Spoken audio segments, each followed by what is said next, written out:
नमस्कार दोस्तों।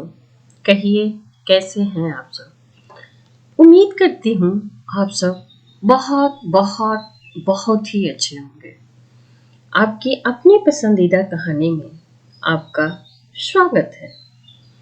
आइए सुनते हैं प्रेमचंद जी द्वारा लिखित कहानी दुनिया का सबसे अनमोल रत्न। आवाज सरोज शर्मा। दिलफिगार एक कंटीले पेड़ के नीचे दामन चाक किए बैठा हुआ खून के आंसू बहा रहा था। वह सौंदर्य की देवी यानी मलका दिल फरेब का सच्चा और जान देने वाला प्रेमी था। ध्यान से सुनिएगा।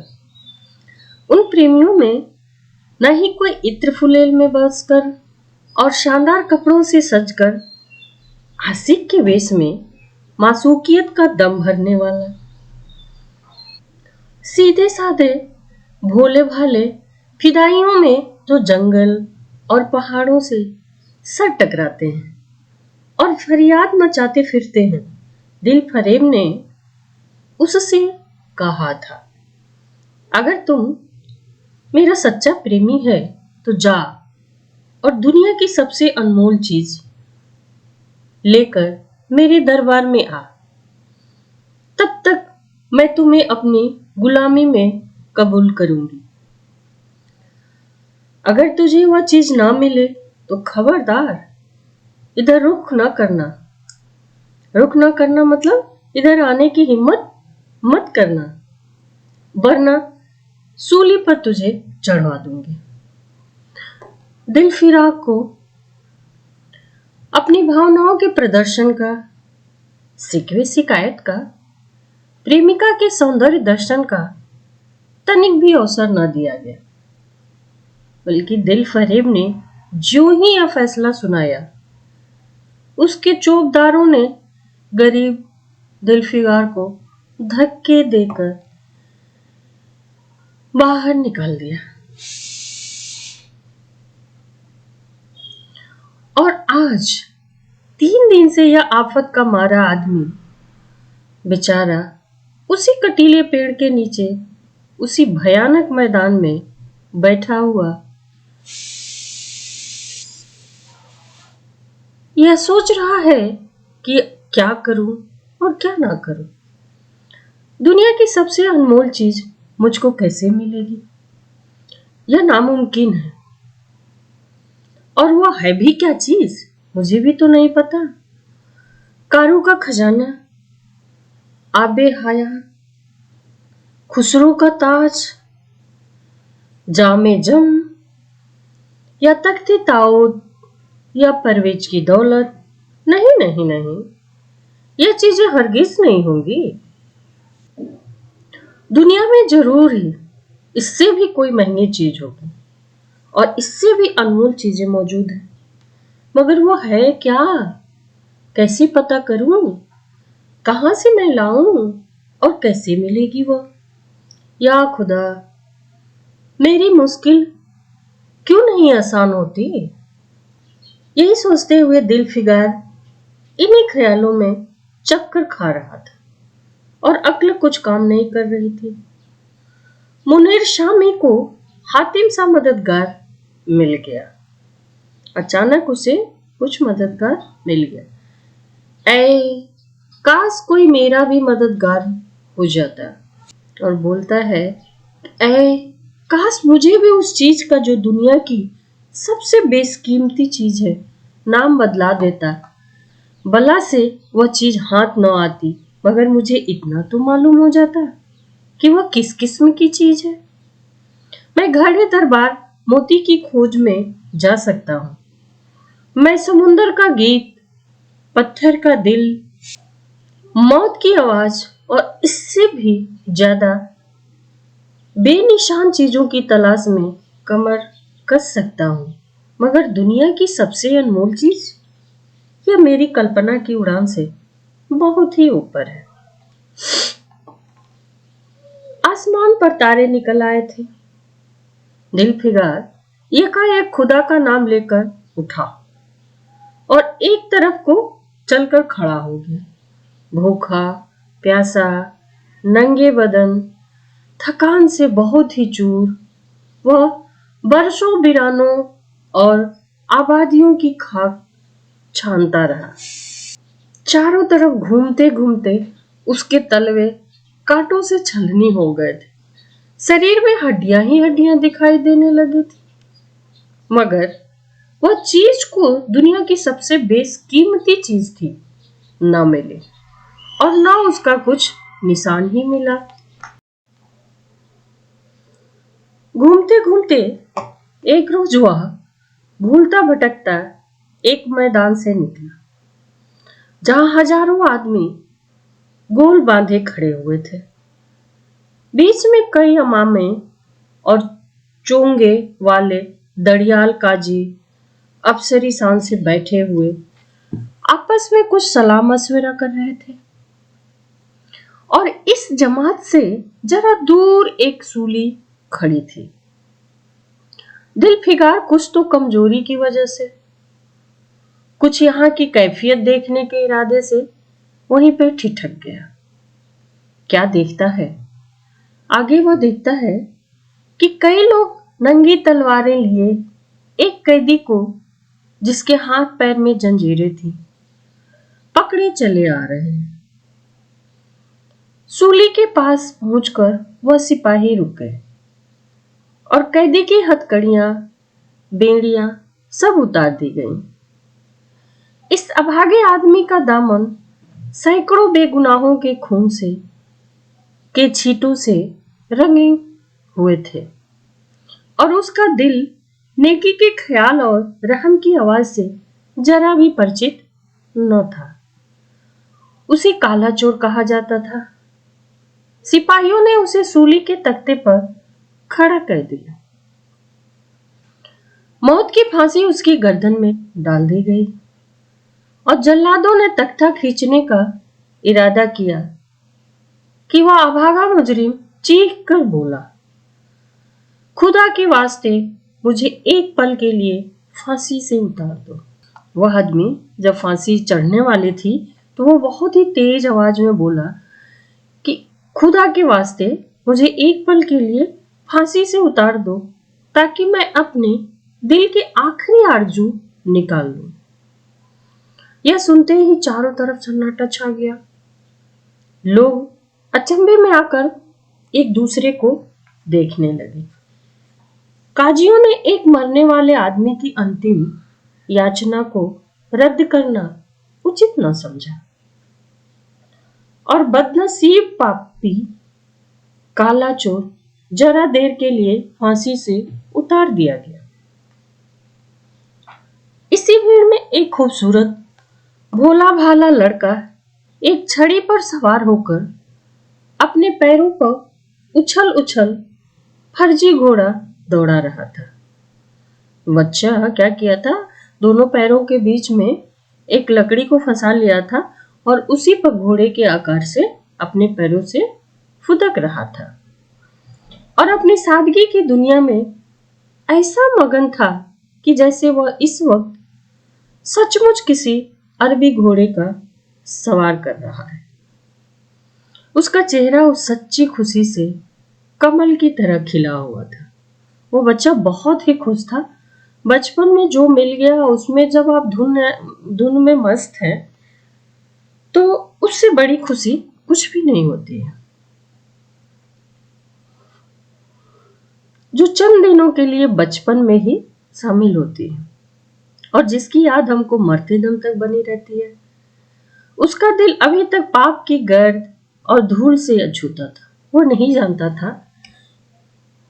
ये नहीं जानता था कि क्या सुख है और क्या दुख। इसी में वो बहुत ही खुश था। बदनसीब काला चोर फांसी से उतरा। हजारों आंखें उस पर गड़ी हुई थी। उस लड़के के पास आया और उसे गोद में उठाकर प्यार करने लगा। उसे इस वक्त वह जमाना याद आया जब वो खुद ऐसे ही भोला भाला, ऐसा ही खुश खुर्रम और दुनिया की गंदगियों से ऐसा ही पाक साफ था। माँ गोदियों में खिलाती थी, बाप बलाए लेता था और सारा कुनबा जान न्यौछावर करता था उसके ऊपर। आह, काले चोर के दिल पर इस वक्त बीते हुए दिनों की याद का इतना असर हुआ कि उसकी आंखों से, जिन्होंने दम तोड़ते हुए लाशों को तड़पते देखा और न झपकी, आंसू का एक कतरा टपक पड़ा। दिल फिगार ने लपक कर उस अनमोल मोती को हाथ में ले लिया और उसके दिल ने कहा, बेशक यह दुनिया की सबसे अनमोल चीज है, जिस पर तख्ते ताऊत और मेजम और आबे हयात और जरे परवाज सब कुछ न्यौछावर है। मतलब उस आंसू को, गिरते हुए आंसू को अपने हाथ में दिल फिगार लेते हुए बोलता है कि ये दुनिया की सबसे ही अनमोल चीज है। इसके आगे सारी खुशियां, सारी दौलत, सब कुछ बेकार है। इस ख्याल से खुश होता, कामयाबी की उम्मीद में सरमस्त दिलफिगार अपनी मासूका दिल फरेब की शहर मीनो सवाद को चल पड़ा। मगर ज्यों ज्यों मंजिलें तय होती जा रही थी, उसका दिल बैठा जा रहा था कि कहीं उस चीज की जिसे मैं दुनिया की सबसे बेशकीमती चीज समझता हूँ, दिल फरेब की आंखों में कद्र न हुई तो मैं फांसी पर चढ़ा दिया जाऊंगा और इस दुनिया से नामुराद ही चला जाऊंगा। लेकिन जो हो सो हो, अब तो किस्मत आजमाई जाएगी। आखिरकार पहाड़ और दरिया तय करते करते शहर मीनो सवाद में आ पहुंचा।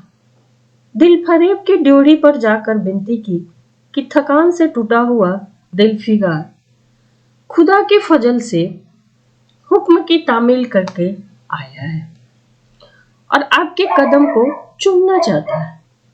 दिल फरेब ने फौरन अपने सामने बुला भेजा और एक सुनहरे पर्दे की ओर से फरमाइश की कि वह अनमोल चीज पेश किया जाए। क्या है उसे तुम मेरे सामने पेश करो। दिलफिगार ने आशा और भय की एक विचित्र मनः स्थिति में वह बूंद पेश की और उसकी सारी कैफियत बहुत पुरअसर लफ्जों में बयान किया था। जो भी घटना वहां हुआ था, सारी चीजों को वह बहुत ही इत्मीनान से बयान किया था। दिल फरेब ने पूरी कहानी बहुत गौर से सुनी और वह भेंट हाथ में लेकर जरा देर तक गौर करने के बाद बोली, दिलफिगार, बेशक तूने दुनिया की एक बेशकीमती चीज ढूंढ निकाली। तेरी हिम्मत और तेरी सूझबूझ की मैं दाद देती हूँ, मगर यह दुनिया की सबसे बेशकीमती चीज नहीं है। इसलिए तुम यहां से जा और फिर कोशिश कर। शायद अब कि तेरे हाथ वह मोती लगे और तेरी किस्मत में मेरी गुलामी लिखी हो। जैसा कि हमने पहले ही बतला दिया था कि तुझे फांसी पर चढ़वा सकती हूँ, मगर मैं तेरी बख्शी करती हूँ। मतलब मैं तुम्हारे जान को बख्श देती हूँ, इसलिए कि तुम में वह गुण मौजूद है जो मैं अपने प्रेमी में देखना चाहती हूँ और मुझे यकीन है कि तू जरूर कभी न कभी कामयाब होगा। नाकाम और नामुराद दिलफिगार इस मासूकना इनायत से जरा दिलेर होकर बोला, ऐ दिल की रानी, बड़ी मुद्दत के बाद तेरी ड्योढ़ी पर सजदा करना नसीब होता है। फिर खुदा जाने ऐसे दिन कब आएंगे। क्या तू अपने जान देने वाले आशिक के बुरे हाल पे तरस ना खाएगी और क्या अपने रूप की एक झलक दिखलाकर जलते हुए दिलफिगार को आने वाली शक्तियों के झेलने की ताकत नहीं देगी। तेरी एक मस्त निगाह के नशे से चूर होकर मैं वह कर सकता हूं जो आज तक किसी और ने न किया हो। दिलफरेब आशिक की यह चाव भरी बातें सुनकर गुस्सा हो जाती है और हुक्म देती है कि इस दीवाने को खड़े खड़े बाहर से निकाल दो। धक्के देकर बाहर निकाल दिया गया। कुछ देर तक तो दिलफिगार अपनी निष्ठुर प्रेमिका की इस कठोरता पर आंसू बहाता रहा। फिर सोचने लगा, कहाँ जाऊं, क्या करूं। मुद्दतों रास्ते नापने और जंगलों में भटकने के बाद आंसू की यह बूंद किसी तरह मिली है। अब ऐसी कौन सी चीज है जिसकी कीमत इस आबदार मोती से ज्यादा हो सकती है। तुमने सिकंदर को आबे हयात के कुएं का रास्ता दिखाया था, क्या मेरी बाह न पकड़ोगे।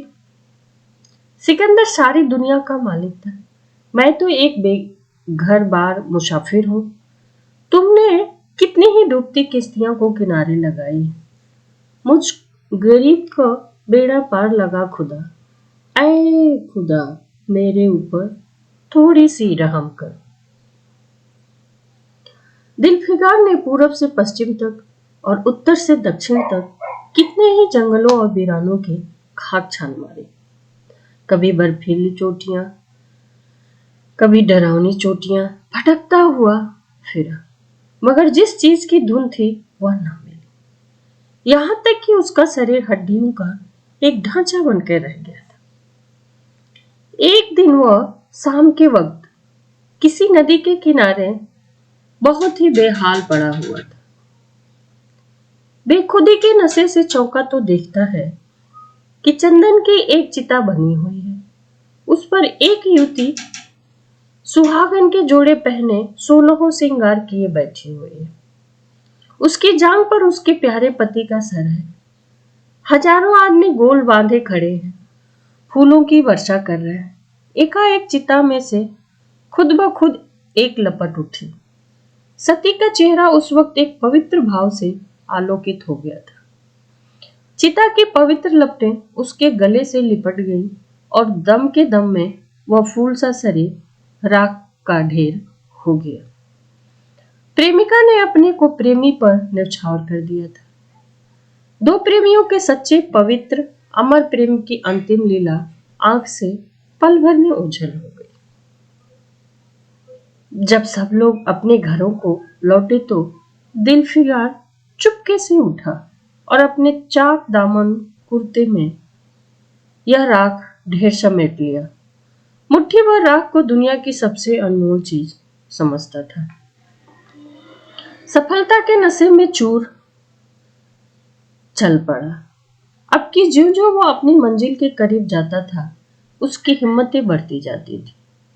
कोई इसके दिल में बैठा हुआ कह रहा था, अब की तेरी जीत निश्चित है। इस ख्याल से उसके दिल को जो जो सपने दिखाए उसकी चर्चा करना व्यर्थ है। आखिरकार वह शहर में दाखिल हुआ। दिलफरेब की ऊंची ड्योढ़ी पर जाकर खबर दी। धन्यवाद दोस्तों। कहानी अच्छी लगी हो तो लाइक, कमेंट, शेयर और सब्सक्राइब करना ना भूलते। मिलते हैं कहानी के अगले भाग में। तब तक के लिए आप खूब खुश रहें, मस्त रहें, व्यस्त रहें। दोस्तों, कहानी को ज्यादा से ज्यादा लोगों में शेयर और सब्सक्राइब करें और कमेंट्स जरूर दें। कोई और नई कहानी सुनना पसंद करते हैं, उसका भी नाम दें, मैं जरूर सुनाऊंगी। धन्यवाद।